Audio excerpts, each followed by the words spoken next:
అమ్మా భవానీ లోకాల నేలే ఓంకార రూపమమ్మా, తల్లిని మహిమల్ని చూపవమ్మా.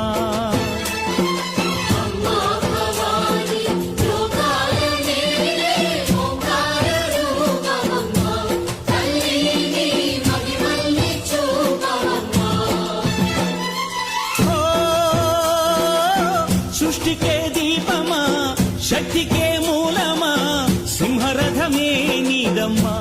అమ్మ దుర్గమ్మ భక్తులను దీవించుమా.